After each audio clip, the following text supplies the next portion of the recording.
आज बोलताना नितेश राणेंनी स्पष्टपणे सांगितलं की मी मुख्यमंत्र्यांचा लाडका मंत्री आहे. आता मुख्यमंत्र्यांचा लाडका मंत्री म्हणून त्याला बोलायचं धाडस आहे की मुख्यमंत्र्यांची फूस आहे? एकनाथ शिंदेजींनी मराठा समाजाला खेळवलं आणि छगन भुजबळांनी ओबीसी समाजाला खेळवलं. त्यामुळे या दोघांचा फायदा त्यांनी घेतला आणि आम्ही ठामपणे कुणाचीच भूमिका घेतली नाही. त्यामुळं दोनही समाज आमच्या विरोधात गेले. महाविकास आघाडीचा एकही नेता ओबीसीच्या संदर्भात भूमिका मांडताना दिसला नाही. जो मी मांडत होतो मला थांबवण्याचं काम झालं. पुढच्या निवडणुका स्वतंत्रच लढलं पाहिजेत या मताचा मी आहे. ओबीसीच्या हक्कासाठी अर्थात मराठ्यांच्या विरुद्ध नाही, त्यांना मी सरकारने काय द्यायचं ते देऊ दे, पण आता मी ओबीसीची लढाई लढेल. कारण प्रचंड नुकसान आता ओबीसीचं होत आहे. काल परवा परत वावड्या उठल्या की विजय वडेट्टीवार राष्ट्रवादीत जाणार, अजितदादाबरोबर जाणार. तर या वावड्या कोणीतरी उठवत असतात. पण वाईट स्थितीमध्ये पक्षाबरोबर राहणं आणि पक्षाला पुनर्वैभव मिळवून देणं आता हे माझं काम आहे. ते म्हणतात ना, झाड झड़ूले शस्त्र बनेंगे, पत्थर सारे बाम बनेंगे, अब नाव लगेगी किनारे. त्यामुळं एक ना एक दिवस ही नाव नक्की किनाऱ्याला लागेल.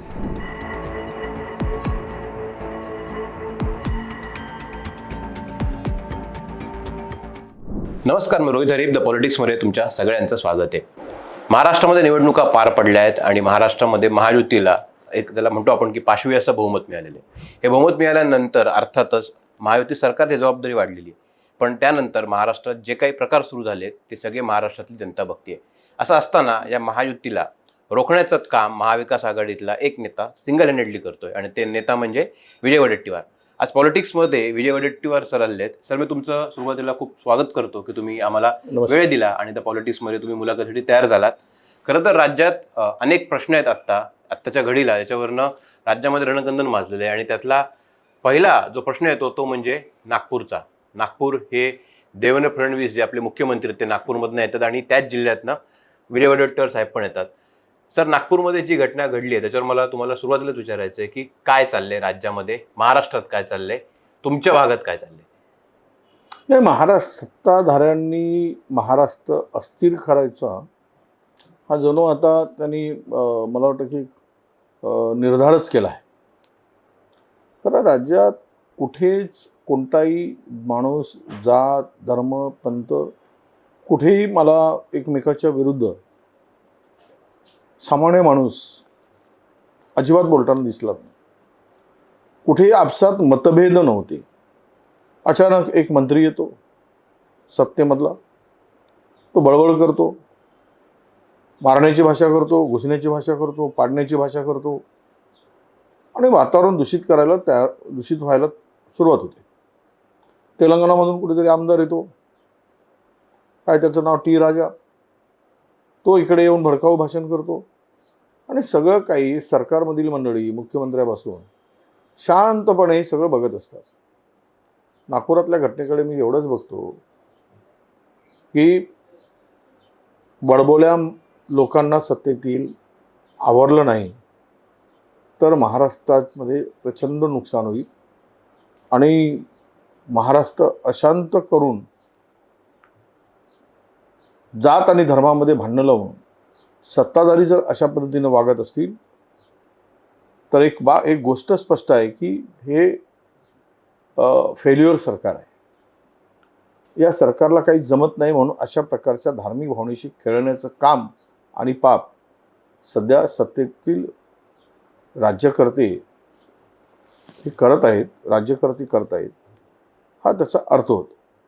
नागपुरातल्या घटनेचे विवेचन करताना एवढंच सांगेल की गल्लीपासून दिल्लीपर्यंत सत्ता असताना एखाद्या कबरीवरून आपण जे काही वातावरण दूषित करण्याचं काम केलं जातं आहे, सत्ताधारी पक्षाच्या सपोर्टेड ज्या काही संघटना आहेत ते रस्त्यावर उतरून आंदोलन करतात. याची गरज काय? तुम्हाला सरकारकडून करून घेता येत नाही किंवा सरकार तुमचं ऐकत नाही म्हणून आंदोलन करताय? कशाला प्रतिकात्मक ती कबर जाळायची गरज पडली? 400 वर्षापूर्वीच्या औरंगजेबाच्या कबर खोदण्यासाठी केलेला हा अट्टहास हा एकच सांगून जातो की तुम्हाला महाराष्ट्रातील जनतेला शांत राहू द्यायचं नाही आहे. महाराष्ट्रातील जनता झुंजत राहावी आणि आपण मतांची पोळी मस्तपैकी शेकत राहावी, असाच त्याचा अर्थ मला या दंगलीमागचा दिसतो आहे. ही दंगल म्हणजे दंगलखोर कुठल्या जातीचा धर्माचा याचं आम्ही कधीही समर्थन करणार आहे. औरंगजेबाच्या कबरीचा त्याचंही समर्थन आम्ही करणार आहे. सरकारमध्ये बसलेल्यांनी ते काय करायचे कायद्याच्या चौकटीत राहून खुशाल करावं, पण औरंगजेबाच्या कबरीच्या नावाखाली महाराष्ट्र धुमसत ठेवण्याचं पाप सत्ताधाऱ्यांनी करू नये, एवढंच मला त्यांना इशारा द्यायचा. पण मग नितेश राणे गेले काही दिवसांमध्ये या सगळ्या विषयाबद्दल जे काही प्रक्षोभक विधानं करतायत, तर तुम्हाला असं वाटतं की या सगळ्या परिस्थितीला नितेश राणे जबाबदार आहेत? नितेश राणे जबाबदार तर आहेतच, परंतु सरकारमध्ये असलेला मंत्री हे धाडस कशाच्या भरोशावर करतो? आज बोलताना नितेश राणेंनी स्पष्टपणे सांगितलं की मी मुख्यमंत्र्यांचा लाडका मंत्री आहे. आता मुख्यमंत्र्यांचा लाडका मंत्री म्हणून त्याला बोलायचं धाडस आहे की मुख्यमंत्र्यांची फूस आहे? हे कुठेतरी स्पष्ट झालं पाहिजे. मुख्यमंत्र्यांनी स्पष्ट केलं पाहिजे.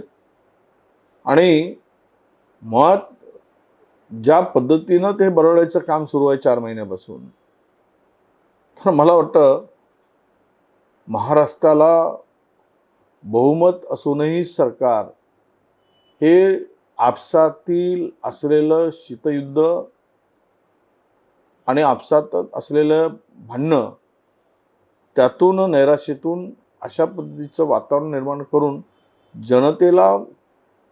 जनतेचं लक्ष विकासाच्या मुद्द्यावरून धर्मांधतेकडे न्यायचं, धार्मिक भावना भडकवायच्या, असा काही इरादा असू शकतो. पण नितेश राणे किंवा तो टी राजा हे वक्तव्य करतात, तर मुख्यमंत्री का गप्प आहेत हे महाराष्ट्राला कळलं पाहिजे. पण मग विश्व हिंदू परिषद असेल, बजरंग दल असेल, ते आता औरंगजेबाच्या निमित्ताने कदाचित महाराष्ट्रात दुसरं बाबरी करण्याचा त्यांचा प्रयत्न सुरू असं दिसतं. अशी सिच्युएशन असताना किंवा अशी परिस्थिती असताना एक सेक्युलर पक्ष आणि या पक्षाचे एक तुम्ही प्रमुख नेते आहात, तर मग तुमचा ॲक्शन प्लॅन काय असणार आहे? असं आहे, प्रचंड बहुमत मिळालं त्यांना आणि त्या बहुमताच्या भरोश्यावर मस्तपैकी जनतेच्या हिताचं काम करून जनतेला न्याय देण्याची भूमिका सत्ताधाऱ्यांची असायला हवी होती. कशाला 350-400 वर्षाच्या मशिदीच्या मागे पडलेत? कुणाला पोळी कुणाच्या घरची चूल पेटणार आहे यामुळे, किंवा कुणाच्या घरची चूल विझणार आहे? कुणाचं भलं होणार आहे बाबर खोदली तर? आणि याच्यातून काय निष्पन्न होणार आहे? म्हणजे एकूणच आमची भूमिका विचाराल तर आमची भूमिका आम्ही स्पष्ट केलेली आहे की जो मंत्री संविधानाला मानत नाही, जो मंत्री संविधानाच्या चौकटीत काम करत नाही, अशा मंत्र्याला तुम्ही हाकलून द्या, काढून टाका. ही आमची भूमिका आहे. आता आमच्या हातात तर नाही उद्या राजीनामा घेणं, कारण जे प्रचंड बहुमत त्यांना मिळालं आहे त्या बहुमतामुळेच सत्तेची मस्ती आणि गरमी आहे हे दिसत आहे. आणि त्या भरोश्यावर हे चाललेलं सगळं काही आत्ता दिसते ते त्यामुळे दिसते. पण एक लक्षात घेतलं पाहिजे, पुरोगामी विचाराचा महाराष्ट्र आहे.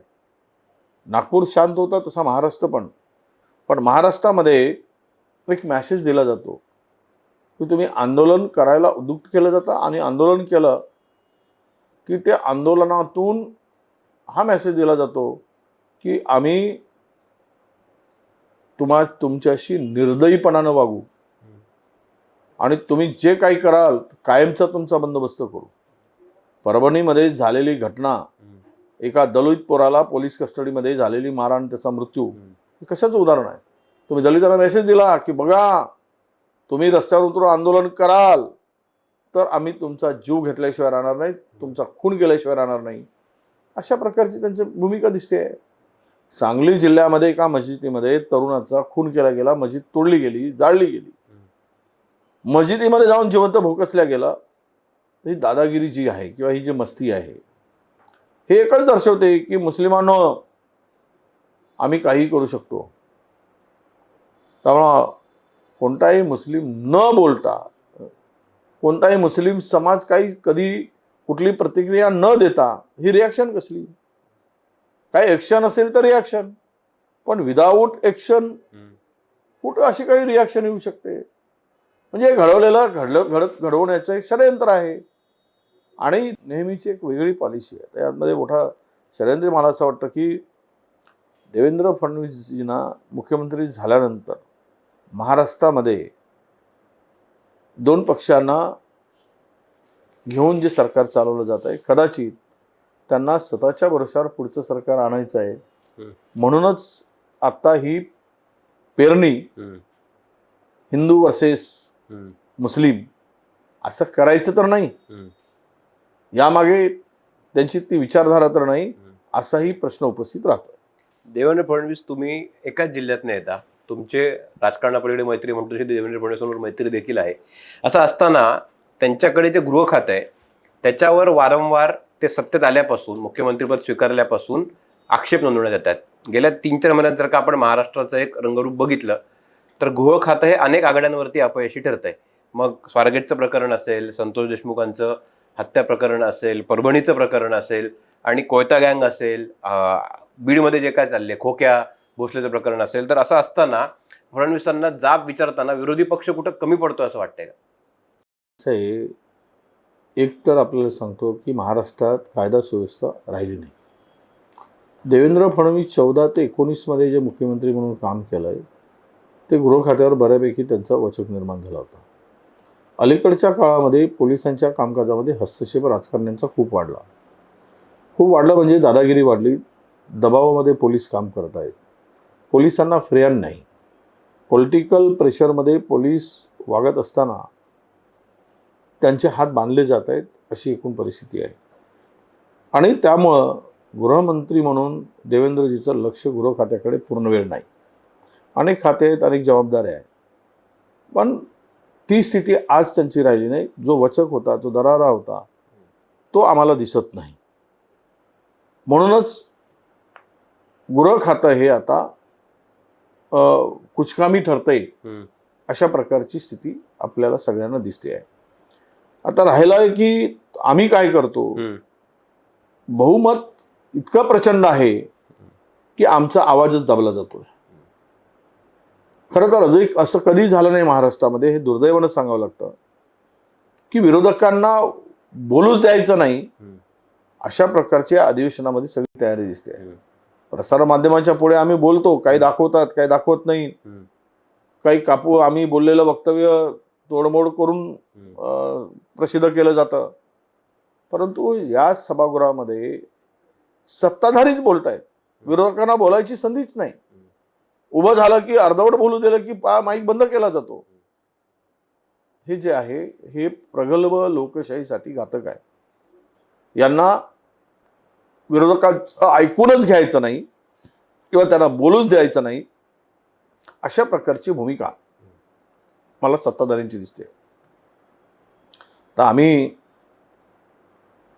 लोकांनी जो मॅन्डेट दिला तो इतका प्रचंड दिला की आता जनता पश्चाताप करत आहे की कशाला एवढं दिलं, अशी जनता म्हणताय. पण जनतेने दिलं का, हा खरा प्रश्न उपस्थित होतो. याचं कारण असं आहे की 2019 ते 2024 पर्यंत 5 वर्षामध्ये लोकसभेमध्ये केवळ प्रत्येक मतदारसंघामध्ये 15 ते 18,000 ते 20,000 मतं वाढली. आणि त्या लोकसभेच्या निवडणुकीपासून तर विधानसभेपर्यंत 5 महिन्यामध्ये, फक्त 5 महिन्यामध्ये जवळपास 108 मतदारसंघात 30,000 ते 35,000 मतं वाढली. आली कुठून 35,000 मतं? 5 वर्षामध्ये जर 18,000 मतं, 20,000 मतं वाढत असतील आणि 5 महिन्यामध्ये 30,000 ते 35,000 मतं वाढत असतील, वाढवले जात असतील, तर हे बेईमानी करून मिळवलेली सत्ता आहे आणि राज्य आहे, हे लपून राहिलेलं नाही. आणि त्या भरोश्यावर यांना कळून चुकलं आहे की आम्ही विकासाचा मुद्दा घेऊन मतं मागू शकत नाही, कारण केलं नाही. आणि म्हणून आता लोकांच्या मनामध्ये घर करायचं असेल तर हिंदुत्वाचा मुद्दा घेऊन जावं. हिंदू मुस्लिम मंदिर मस्जिद करत राहायचं, बोमा मारत राहायचं, आपल्याच लोकांना भडकवायचं, त्यांच्याकडूनच आंदोलन करून घ्यायचं आणि त्यांनीच सरकारकडे म्हणायचं की आमची मागणी आहे की बाबरी आपला औरंगजेबाची कबर खोदून काढा. याला काय मागणी करून रस्त्यावर उतरायची गरज आहे तुम्हाला? तुमच्या हातात सरकार आहे. सांगा मुख्यमंत्र्यांना हे काढून टाका हे कबर. पंतप्रधानांना सांगा. पण ते जाणून बुजून अशा प्रकारे प्लॅनिंग करून राज्य अस्थिर करण्याचं, राज्यात मध्ये असलेला धार्मिक तेढ आणि वाढवायची आणि निष्पाप लोकांचे बळी जाऊन स्वतःच्या फायद्यासाठी या सगळ्यांचा वापर करायचा असं एकूण मला दिसतंय. या सगळ्या जर का आपण विषय बघितले तर एक गोष्ट अशी दिसून येते की आता पुढच्या 5 वर्षात काही निवडणुका नाही आहेत आणि काँग्रेसला पुढचे 5 वर्ष हे विरोधी बाकावरच बसावं लागणार आहे. असं असताना दुसरीकडे भाजपनी आणि महायुतीकडनं तिन्ही पक्षांकडनं जोरदार प्रयत्न सुरू केलेत की महाविकास आघाडीच्या पक्षांना फोडायचं. तर मग हे सगळं फोडाफोडीचं राजकारण तुम्ही कसं थांबवणार आहात? मला नाही वाटत. एवढं बहुमत असताना आता काय त्यांच्याकडे द्याय आणि कोणाला जायला. फोडाफोडी होईल असं मला वाटत नाही. आणि कोण जात असेल तर त्याला काही इलाज नाही. पण एकच आहे की फोडाफोडी ही आजच्या स्थितीमध्ये मला दिसत नाही किंवा होईल असं वाटत नाही. याचं कारणही आहे की आता त्यांनी सगळी लोकांना द्यायला आणि लोकांना मागायला पण जागा नाही. आता कोण जात असेल तर जाऊ द्या. त्यांची स्थिती काय आहे जाणाऱ्यांची सगळ्याला माहिती आहे महाराष्ट्रामध्ये. म्हणजे विखे पाटील गेले, एका खात्याचे 2 खाते करून अर्ध खातं द्यायला लागलं. कोणाकोणाची नावं घ्यायची?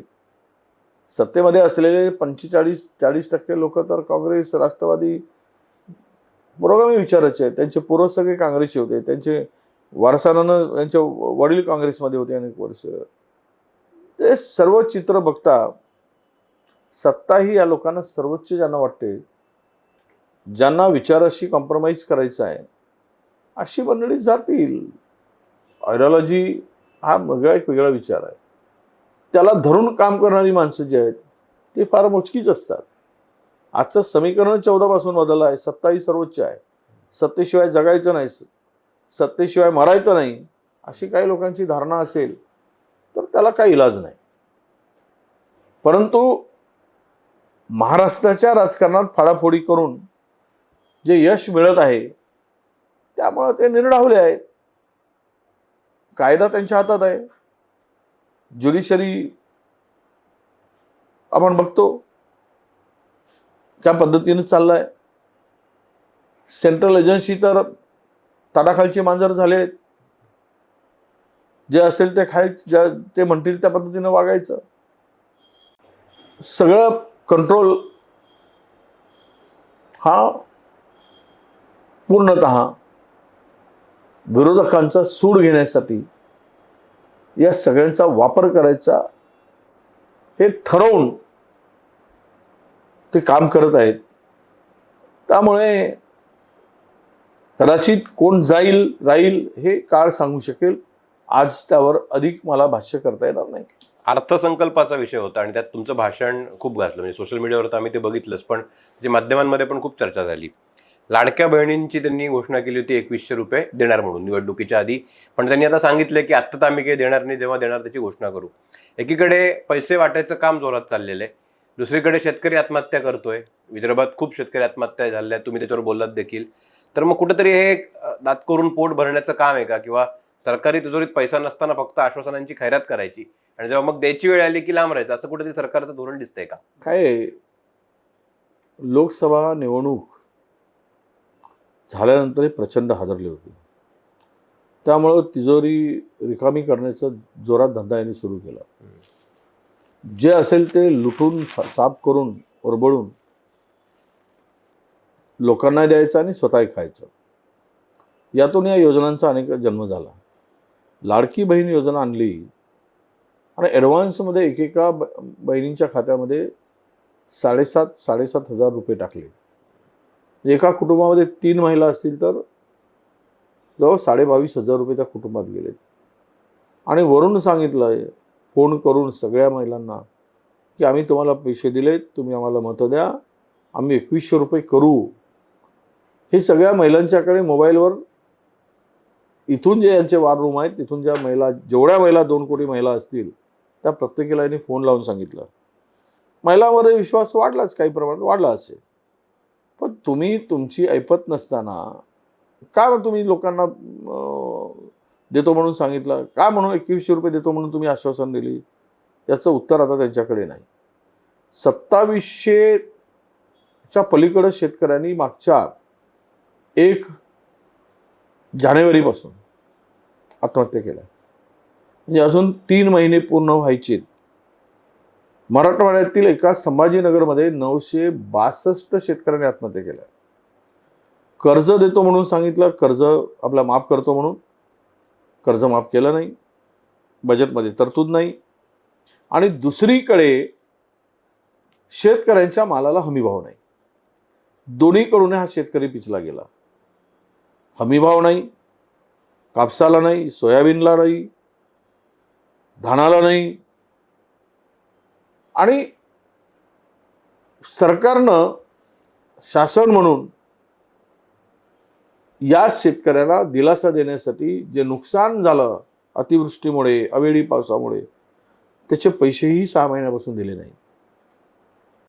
आणि कर्ज माफ होणार म्हणून शेतकऱ्यांनी कर्ज फेडलं नाही.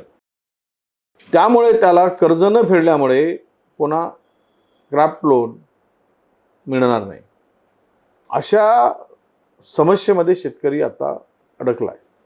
आणि त्याला वाटतं की आता मला जगणं कठीण आहे.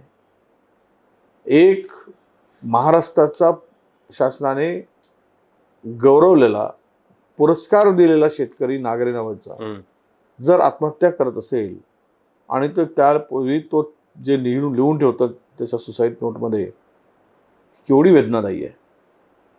तो मुलींना पत्र लिहिताना ज्या भावना त्यांनी व्यक्त केल्या, खरं तर या राज्यकर्त्यांना रस्त्यावर मिळेल तिथे यांची पूजा केली गेली पाहिजे. ती कशाने करावी हे जनतेने आणि शेतकऱ्यांनी ठरवलं पाहिजे.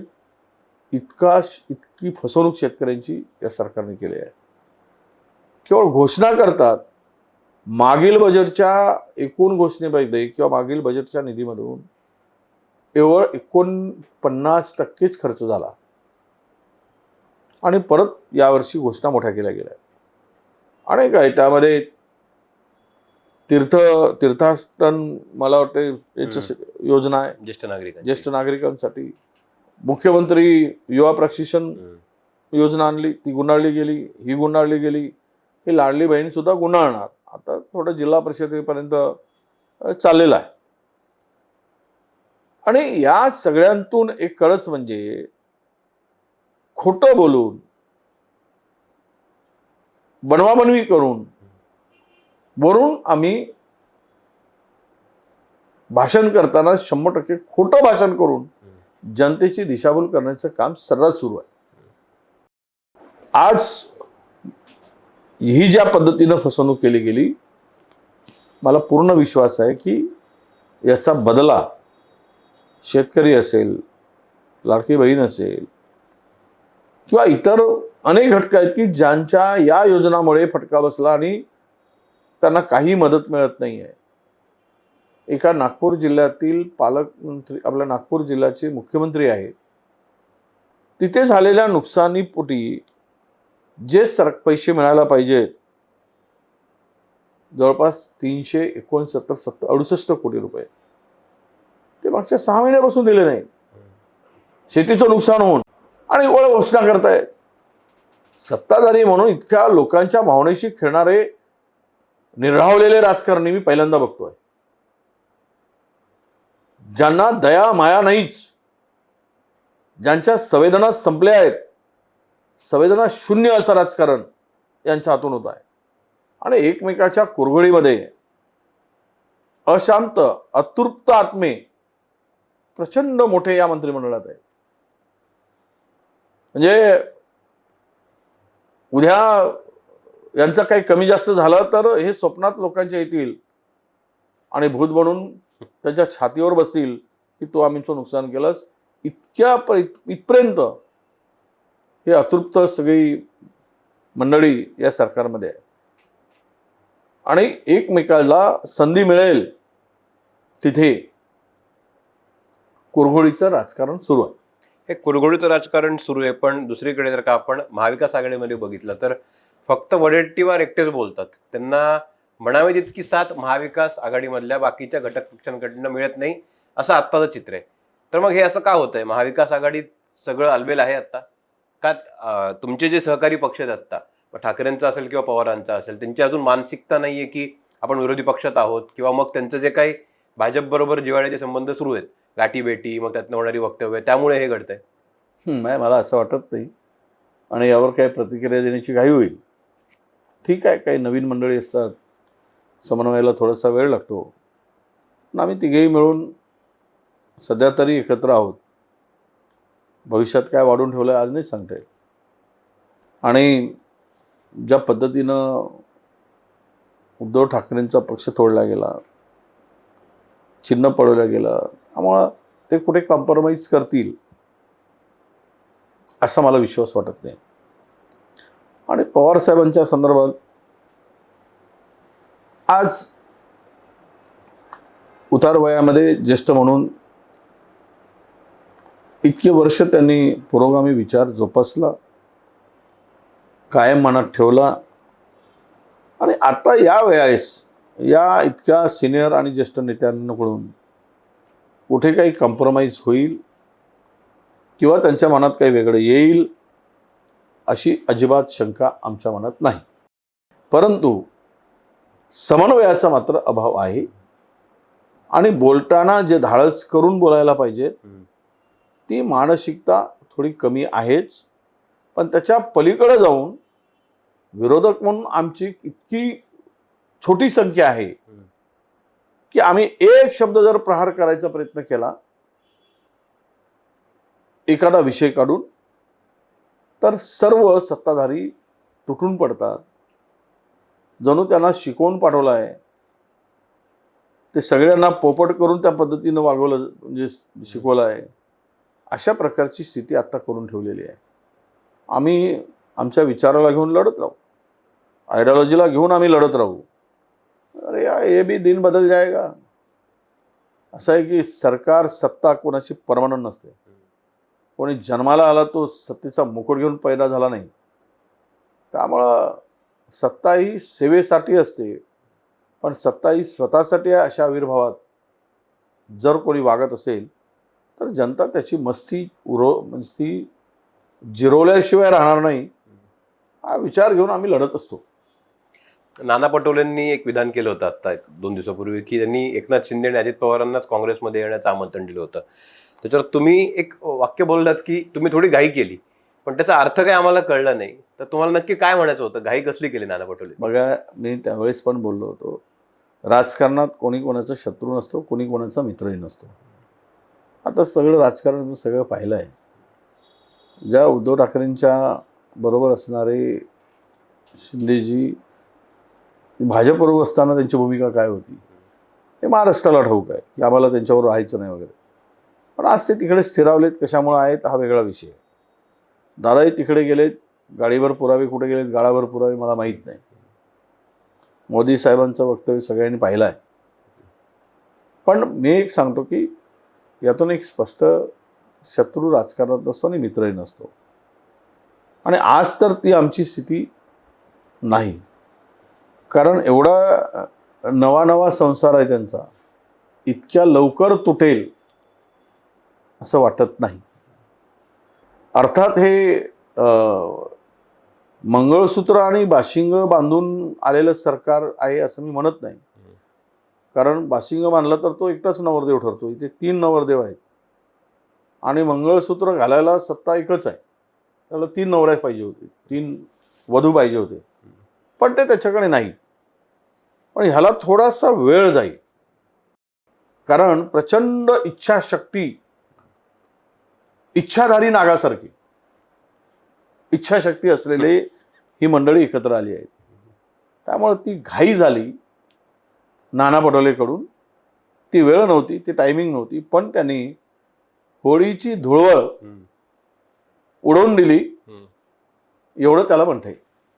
मला थोडंसं मागं जायचं आणि आपण या सगळ्या मुलाखतीत बोलताना कायम सांगतो की तुमचं जे संख्याबळ आहे ते विधानसभेत आत्ता कमी आहे, पण मग ह्याची उत्तरं जर का शोधायची असतील तर थोडंसं विधानसभा निवडणूक आणि लोकसभा निवडणुकांकडे बघावं लागेल.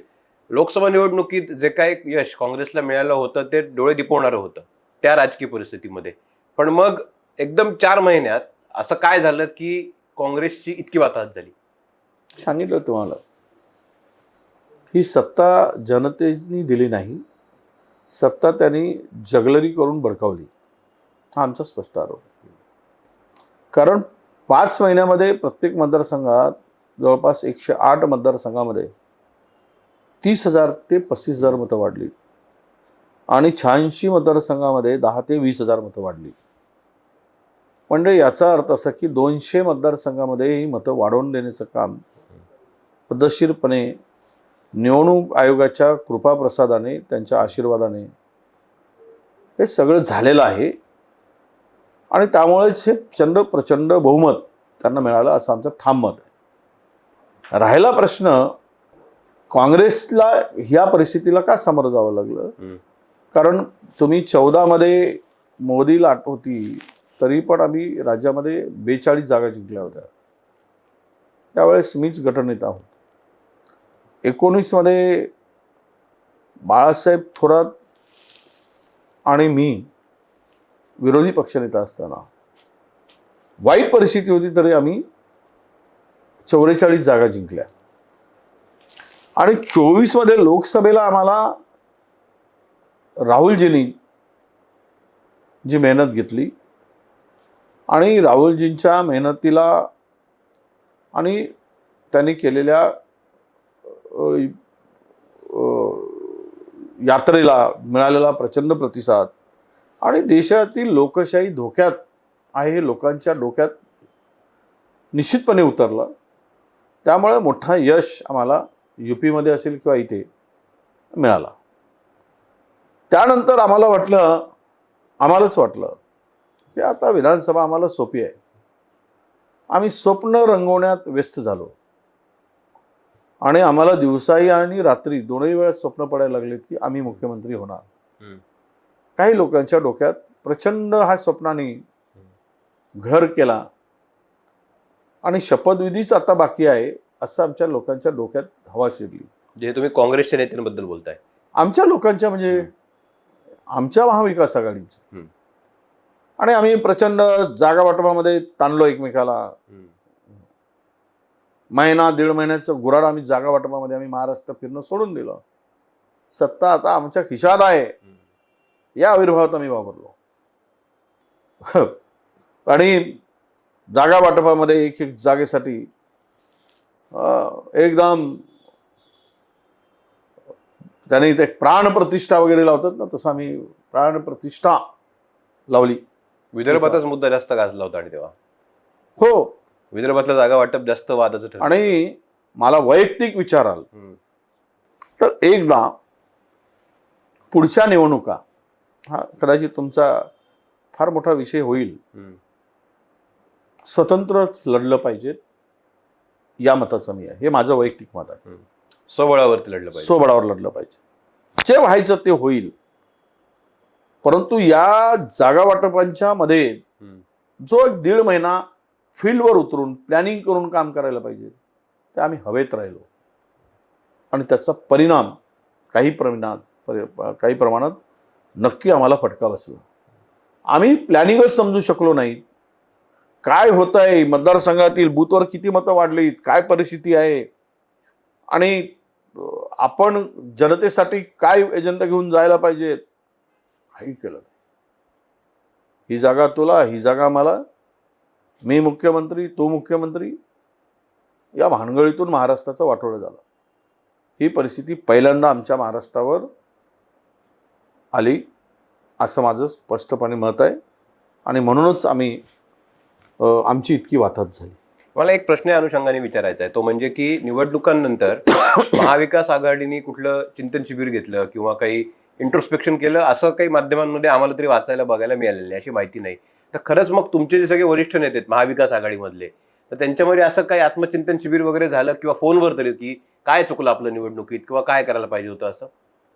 नाही, अजून तरी काय अशा प्रकारची संयुक्त बैठक अपयश मिळाल्यानंतर, पराभव झाल्यानंतर मंथन होणं आणि कारण मीमांसा शोधणं हे काही झालेलं नाही.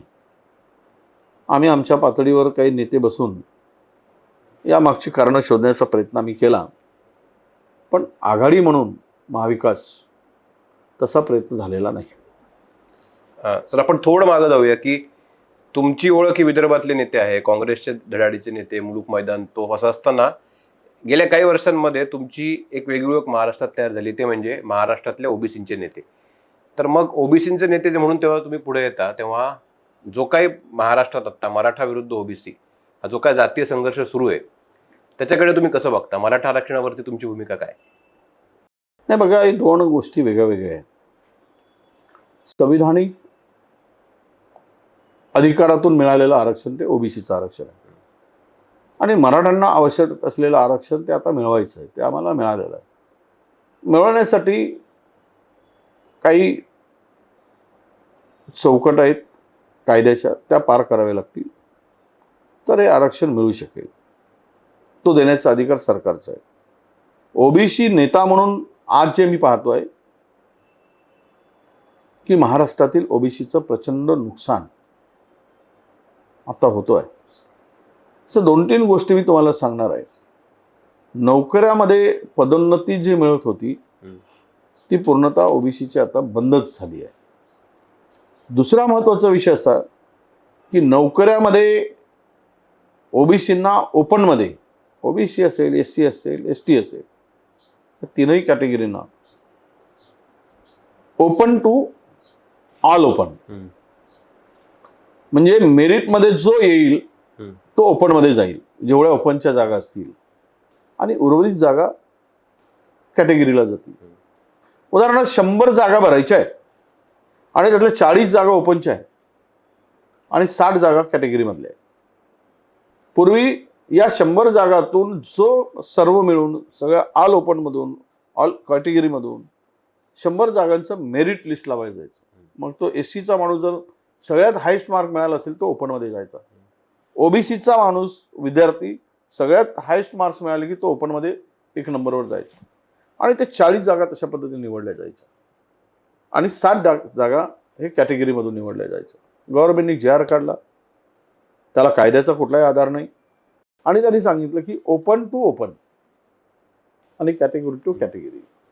यामध्ये 85% लोकांना 60% ठेवलं आणि 15% लोकांना 40% ठेवलं. म्हणजे प्रचंड नुकसान इथे ओबीसीचं झालं. दुसरी गोष्ट अशी की शिष्यवृत्तीमध्ये सरकारने 85% कपात केली. किती? 85%. मॅट्रिकोत्तर शिष्यवृत्तीमध्ये 85% कपात आहे, कट लावला गेला. या ज्या काही संस्था उभ्या केल्या आहेत त्याला निधीच मिळत नाही आणि त्याही पलीकडे जाऊन 50,000 जागांचं राजकीय आरक्षण गेल्या 3 वर्षापासून ओबीसीचं घालवलं. 50,000 जागा आहेत ज्यामध्ये कास्ट वाईज सेन्सस होत नाही, म्हणून निवडणुका ज्या काही सुप्रीम कोर्टामध्ये आता मॅटर आहे त्या पुढे ढकलल्या गेल्या आहेत. आणि जर हे झालं नाही तर अनेक जिल्ह्यामध्ये ओबीसीसाठी जागा शिल्लक राहणार नाही. भांटिया आयोगाच्या निष्कर्षातून जर हे आरक्षण काढायचं झालं तर अनेक जिल्हे यातून बाद होतील, तिथे ओबीसीचं आरक्षण टिकणार नाही. ह्यामध्ये राजकीय परिस्थिती अशी झाली की मराठ्यांनी आरक्षणाची भूमिका मांडली, ओबीसीतून आरक्षण देण्याची. प्रचंड त्यांची आंदोलनं सुरू झाले. मी ओबीसीचा विषय घेऊन काही ठिकाणी गेलो. अर्थात मी मराठ्यांचा विरोध केला असं नव्हे, तर आमच्या ताटातलं काढू नका कारण आमचा समाज गरीब आहे. 370-75 जातीमध्ये विभागलेला हा समाज यांच्याच वाटायला मिळत नाही, तर तुम्ही स्वतंत्र घ्या आणि घ्या, तुम्हाला सरकारने द्यावं. त्याच्यासाठी आम्हाला रस्त्यावर उतरायची पाळी आली तरी आम्ही येऊ, म्हणून आमची भूमिका आम्ही स्पष्ट केली. परंतु आमच्याच काही लोकांनी त्याला विरोध केला आणि ओबीसीचा मुद्दा आम्ही सोडला. आम्ही कुठल्या मुद्द्यावर गेलो की आम्ही या संदर्भात जर बोलला तर मराठा नाराज होईल, म्हणून मराठ्यांची भूमिका घ्या, मराठ्यांना दुखवायचं नाही. आणि भाजपाने पद्धतशीर खेळी खेळून मराठवाड्यामध्ये मुख्यमंत्र्यांना फिरताना दम लागत होता. ही परिस्थिती होती आत्ताच्या. ही इतकी वाईट परिस्थिती त्या मराठवाड्यात होती. कुठे फार काही सभा देवेंद्रजींना घेता आल्या नाही, परंतु त्यांनी पद्धतशीरपणे ओबीसीच्या घटकांना एकत्र केलं. ओबीसीच्या बाजूला आम्ही कोणी बोललो नाही. छगन भुजबळ ओपन ओबीसीच्या भूमिकेमध्ये बाजूला घेऊन आले. महाविकास आघाडीचा एकही नेता ओबीसीच्या संदर्भात भूमिका मांडताना दिसला नाही. जो मी मांडत होतो मला थांबवण्याचं काम झालं. त्यामुळे त्या घटकांना असं वाटलं की ही सगळी महाविकास आघाडीची नेते मंडळी आमच्या पाठीमागं नाही. आणि 12 बलुतेदार छोट्या मोठ्या सगळे जाती मराठा सोडून 2 सरळ गट पाडण्याचं काम, 2 समाज एकमेकाविरुद्ध उभं करण्याचं काम झालं. आणि पूर्णतः ओबीसी हा मॅक्झिमम भाजपकडे गेला. राहिला मराठा समाज, तर मराठा समाज हा सगळीकडे विभागला गेला. तो ना आमच्याही बाजूला राहिला, ना उद्धव ठाकरेजींच्या बाजूला राहिला, ना तो पवार साहेबांच्या मागे राहिला असेंब्लीमध्ये. जर ही भूमिका ज्या पद्धतीनं दोघांनाही खेळवण्याची भूमिका एकनाथ शिंदेजींनी मराठा समाजाला खेळवलं आणि छगन भुजबळांनी ओबीसी समाजाला खेळवलं महायुतीमधून, त्यामुळे या दोघांचा फायदा त्यांनी घेतला आणि आम्ही ठामपणे कुणाचीच भूमिका घेतली नाही. त्यामुळं दोनही समाज आमच्या विरोधात गेले. जे लोकसभेला आमच्या बाजूला होते त्यानंतर ते विरोधात गेले. हा एक मोठा कारण त्यावेळचा झाला. त्यानंतर ओबीसीच्या संदर्भात खुद्द देवेंद्र फडणवीसांनी सुद्धा माझा DNA आमच्या पक्षाचा ओबीसी आहे सुद्धा मानलं. त्याला क्रॉस करण्यामध्ये किंवा त्याचा विरोध करण्यामध्ये आम्ही कुठेच पुढे आलो नाही. कारण आणि तिसरी महत्त्वाची गोष्ट की लोकांना विधानसभेत का रुजलं नाही, तर उद्धव ठाकरेंची भूमिका हे मनामध्ये कधी हिंदुत्वाची भूमिका राहिली. बोलताना त्यांची भूमिका त्यांच्या पक्षाचा वोट बँक वाचवण्यासाठी ते तसे बोलत राहिले. आमची भूमिका ही पुरोगामी विचाराची असल्यामुळे आम्ही त्या भूमिकेत राहिलो. शरद पवारांची भूमिका पक्ष फोडल्यामुळे त्यांची भूमिका ही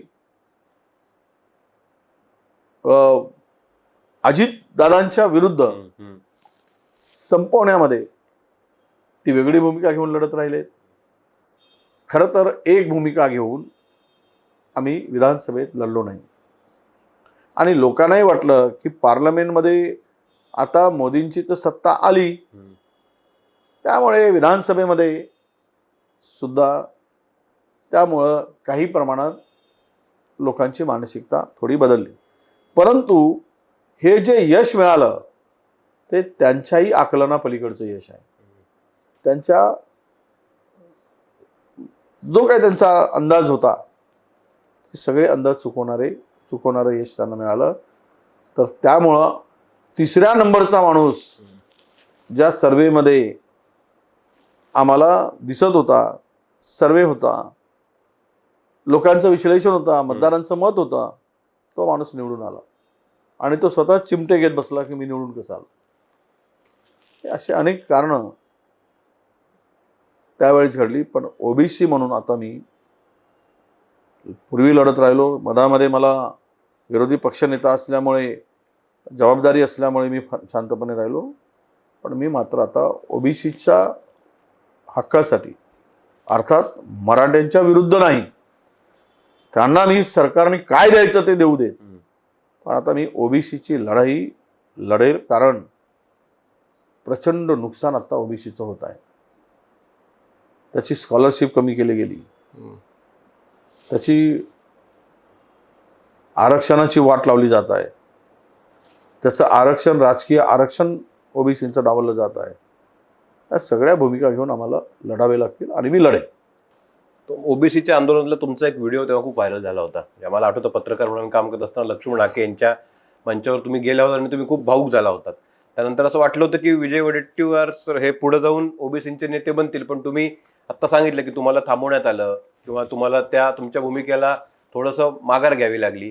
पण आता भविष्यात तुमचं काय ॲक्शन प्लॅन काय असणार आहे? बघा, लक्ष्मण हाके हा मी तयार केलेला कार्यकर्ता, प्राध्यापक होता, हुशार, ओबीसीच्या हक्कासाठी लढण्याची त्याच्यामध्ये मला काही गुण दिसले, काही चुणूक दिसली.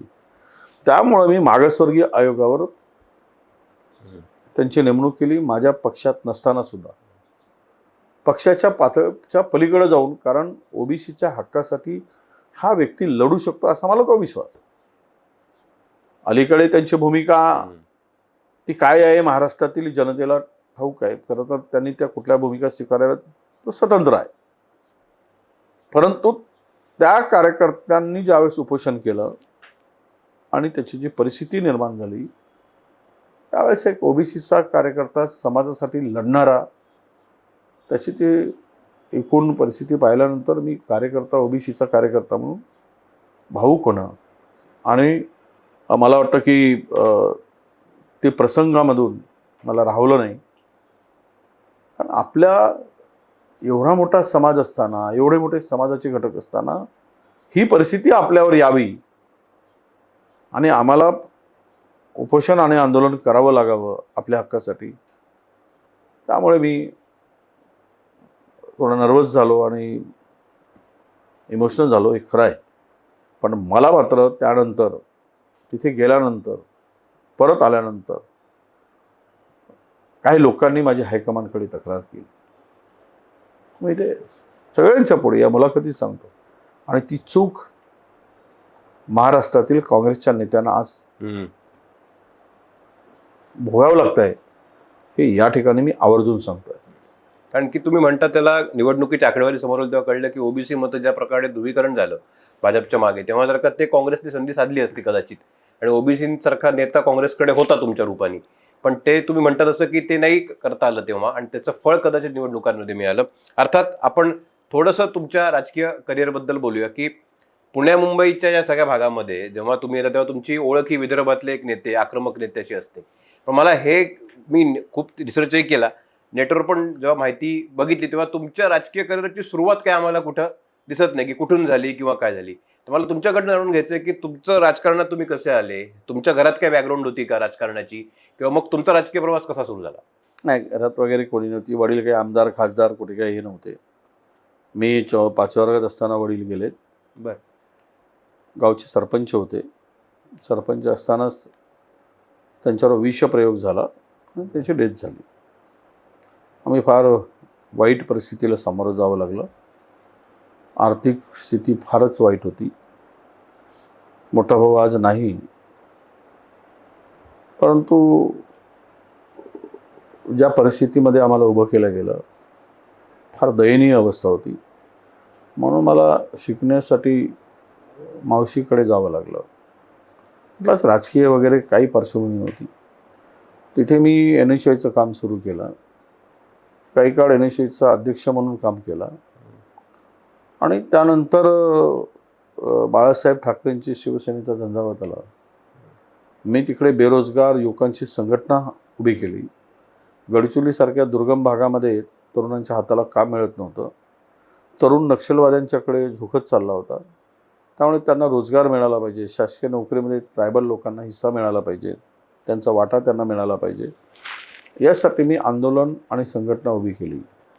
आणि मग बाळासाहेबांची शिवसेना आली, त्यावेळेस त्यांच्याबरोबर मी शिवसेनेमध्ये त्या विचाराला घेऊन, बाळासाहेब म्हणजे वाघ माणूस, आमचा स्वभाव जरा एग्रेसिव्ह होताच मुळात.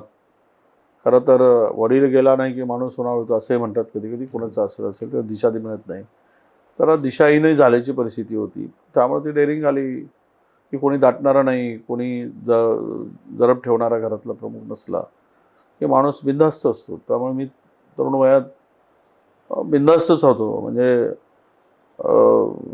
फार एग्रेसिव्ह होतो. म्हणजे मी तुम्हाला अतिशयोक्ती वाटेल की 40 वर्षापूर्वी, तरुण वयामध्ये 38-35 वर्षापूर्वी मी 25चा असेल, तर सिनेमागृहात गेलो की कोणी शिट्टी पण वाजवत नव्हते. म्हणजे यावरून तुम्हाला अंदाज येईल की भाऊ आला, शिट्टी वाजवायची नाही. शिट्टी कोणी वाजवला बाजूला बसून तरुणींच्या तर तो मार खायचा. आणि इतका दरार आणि धाक आमच्या सामाजिक कार्यातून आम्ही केला. नक्षलवाद्यांच्या अनेक धमक्या त्यावेळेस मला मिळाल्या. मी नक्षलवाद्यांच्या विरोधात जाऊन दुर्गम भागातील आदिवासींना रोजगार मिळावा म्हणून मी तिकडे आलेले वृत्तपत्रातून काही जाहिराती, शासकीय जाहिराती पूर्वी वृत्तपत्रात यायच्या, तर त्या नेऊन मी तिकडे लोकांना वाटायचा आणि त्यांच्याकडून फॉर्म भरून घ्यायचा की मंत्रालयात असेल किंवा इतरत्र असेल कुठेतरी त्यांना नोकरी मिळावी, रोजगार मिळावी म्हणून मी बोर्ड तयार केले टी व्हीच्या आकाराचे असे मोठे. तिथे ते कात्रण लावून मी नोट करायचं की आपण अर्ज करू शकता. तर नक्षलवाद्यांना भावलं नाही, ते तोडून टाकलेत काही ठिकाणचे बोर्ड आणि मला धमकी पण दिली. आणि तिथून आमच्या राजकीय जीवनाची सुरुवात झाली. शिवसेना आली, जिल्हाप्रमुख म्हणून मी 14 वर्ष काम केलं. 95मध्ये सरकार आली, बाळासाहेबांनी मला जिल्हा रिझर्व्ह आहे ट्रायबलसाठी, म्हणजे 3ही विधानसभा ट्रायबलसाठी रिझर्व्ह असल्यामुळे मला विधान परिषदेवर घेतलं. मला महाविकास वनविकास महामंडळाचा अध्यक्ष 95मध्ये मला केलं आणि अगदी तरुण वयात सगळं ते मिळालं. आणि त्यातून राजकीय जीवनाची सुरुवात झाली. पण एक आहे की राणेसाहेबांच्या बरोबर तुम्ही विचारणारच होतात, त्या प्रश्नाकडे मी येणार. त्यामुळे ते माझे नगरसेवक होते ज्यावेळेस चेंबूरचे, त्यावेळेस ते माझ्या जिल्ह्याचे, मी जिल्हा प्रमुख असताना संपर्क नेते म्हणून त्यांना नेमलं. नक्षलाईट जिल्हा होता, लांब होता, दुर्गम जिल्हा. कोण यायचं तर नारायण राणेसारखा डेअरिंगवाला माणूस. काही काळ प्रभाकर मोरे होते, ते पण फार, प्रभाकर नाही, आमचे मोरे, रमेश मोरे, ते चंद्रपूरचे, हे गडचिरोलीचे. हे असे प्रभारी त्यावेळेस नेमले जायचे शिवसेनेचे, जिल्हा प्रभारी म्हणून, जिल्हा नेते म्हणून. त्यावेळेपासून मी त्यांच्याबरोबर जोडलेलो होतो. आणि मग त्यांचा आणि बाळासाहेबांच्या नंतर, बाळासाहेब असताना उद्धवजींशी काय संबंध ताणले गेले, विरोध तयार झाला. त्यावेळेस नारायण राणेसाहेब पहिल्यांदा फॉरेनमध्ये होते, त्यांना ते विरोधी पक्षनेत्यावरून काढायचं वगैरे काय ठरलं होतं. त्याची कुणकुण मला लागली आणि आल्यानंतर मी त्यांना सांगितलं की तुम्हाला विरोधी पक्षनेत्यावरून काढणार आहे अशी माझी माहिती आहे. त्यांना यापूर्वीच माहितीसुद्धा इतरांकडून मिळाली होती. आल्या ते चॉपर घेऊन पहिल्यांदा गडचिरोलीला आले आणि गडचिरोलीला येऊन माझ्याबरोबर घरी येऊन चर्चा करून मी त्यावेळेस त्यांच्याबरोबर चॉपरने मग आम्ही अमरावतीला भारसागळे जे आमदार होते आमच्याबरोबर त्यांच्याकडे गेलो. तिथून पुण्यात गेलो, निमणांची भेट घेतली तिकडे, विनायक निमण, असे सगळे जे काही त्यांच्या जवळचे आमदार होते. पण सुरुवात माझ्याकडून झाली आणि आम्ही त्यांच्याबरोबर जोडले गेलो. आणि मग काँग्रेसमध्ये जायचा निर्णय झाला. मी म्हटलं मी आता मुळात माझे वडील काँग्रेसची किंवा ते सरपंच असताना, आणि त्यावेळेस मी म्हटलं की चला आता एवढे संबंध फार जवळचे झालेले होते. त्यांनी अनेक म्हणजे कौटुंबिक संबंध अशा प्रकारचं वातावरण त्यांच्यात आणि आमच्यात होता. म्हणून मी तो निर्णय घेतला की चला आपण म्हणतायत, आणि राणेसाहेबांना साथ द्यायची. अन्याय झाल्याची भावना होती, फार जवळीक होती, म्हणून मी त्यांच्याबरोबर गेलो. काँग्रेसमध्ये प्रवेश त्यांच्याबरोबर केला. बाय इलेक्शन झालं आणि मी जिंकून आलो. त्यावेळेस अनेक जण कोकणातली माणसं पडलीत, मला वाटते बने पडलेत, गणपतराव कदम चा पराजय झाला. आम्ही राजीनामा दिला होता, आम्ही बारसाकडे वगैरे आम्ही जिंकून आलो आणि त्यांच्याबरोबर राहिलो. पण त्यांनी ज्यावेळेस पुन्हा पक्ष बदलायचा निर्णय घेतला, ज्यावेळेस त्यांना मुख्यमंत्री केलं गेलं नाही, त्यावेळेस मी ठरवलं की आता पक्ष सोडायचा नाही. कारण वारंवार आपल्यासारख्या सामान्य माणसांनी पक्ष बदलायचं तर आपल्याला कुठेच थारा नाही. मोठ्या माणसाचं फार चालतं, किती वेळा बदललं काय ना काय काय, कपडे बदलण्यासारखा पक्ष बदलणं त्यांचा धंदा असतो. ते मी म्हटलं आपल्याला जमणार नाही. आता ठीक आहे बाबा, एकदा बदलला आपण तिथे काम करायचं. आणि मी काँग्रेसमध्ये राहिलो. त्याचं बक्षीस म्हणून हे सगळे विरोधात असताना मी एकटा माणूस त्यावेळेस त्यांच्या विरोधात काँग्रेसमध्ये राहण्याचा निर्णय घेतला.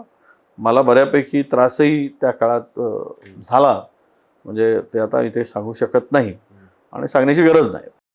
मला त्यावेळेस अशोकरावांच्या मंत्रिमंडळामध्ये संधी मिळाली आणि राज्यमंत्री म्हणून मला संधी मिळाली आणि मी अशोकरावांच्या जवळ गेलो खरं म्हणजे सांगायला. पण अशोकराव सुद्धा काँग्रेस सोडले तरी मला माझं नाव जोडलं गेलं की मी पुन्हा अशोकरावांच्या बरोबर काँग्रेस सोडून जाईल. पण मी म्हटलं नाही, मी काँग्रेस सोडणार नाही. तुम्ही सोडून जायचं असेल तर जा. पण अनेकांना विश्वास हाच होता की मी अशोकराव बरोबर काँग्रेस सोडणार. अशा सगळ्या टी व्हीवरच्या बातम्या चॅनलवर मला तेच दिसत होतं. पण मलाही त्यांनी विचारलं नाही आणि मी सुद्धा त्यांच्यासोबत जाण्याचा निर्णय घेतला नाही. आज दोनही नेत्यांच्या बरोबर सोबत असताना सुद्धा दोनही नेते काँग्रेस सोडलेत, पण विजय वडेट्टीवार तिथेच आहेत. काल परवा परत वावड्या उठल्या की विजय वडेट्टीवार राष्ट्रवादीत जाणार, अजितदादाबरोबर जाणार. तर या वावड्या कोणीतरी उठवत असतात. पण वाईट स्थितीमध्ये पक्षाबरोबर राहणं, चांगल्या परिस्थितीत तर सगळेच जातात. वाईट स्थितीमध्ये पक्षाबरोबर राहून लढणं आणि पक्षाला पुनर्वैभव मिळवून देणं, आता हे माझं काम आहे. आणि मला काँग्रेसनी या पदापर्यंत आणून दिलं आहे. 2दा विरोधी पक्षनेता केला आहे, मंत्री केला आहे, नेता केला आहे, आत्ताही विधिमंडळाचा नेता केला. मला माझ्यापेक्षा अनेक सिनियर होते आहेत, पण मला त्या ठिकाणी नेऊन बसवलं. त्याचा अर्थ काँग्रेसला त्यांना माहीत आहे की विजय वडेट्टीवार हा काँग्रेसचा प्रामाणिक शिपाई आहे, म्हणून तो विश्वास माझ्यावर आहे. काल परवा मला तर विधान परिषदेची मी उमेदवारीच भरतो आहे अशाही वावड्या उठल्या आणि ज्याचा काही संबंध नाही. ना अजित पवारांना भेटलो, ना त्यांच्या नेत्यांना भेटलो, ना कधी काही चर्चा झाली. पण ती सुद्धा चर्चा झाली, त्या पद्धतीने वावडे झाल्या. पण एक सांगतो मी बिना राजकीय वारशांनी तयार झालेला कार्यकर्ता, मी चळवळीतून उभा झालेला कार्यकर्ता आहे. मी मॉडेल पण वाकणार नाही या विचाराचा कार्यकर्ता आहे. आणि मला माहीत आहे की सत्ता आती जाती आहे, सत्याचा विषय नाही.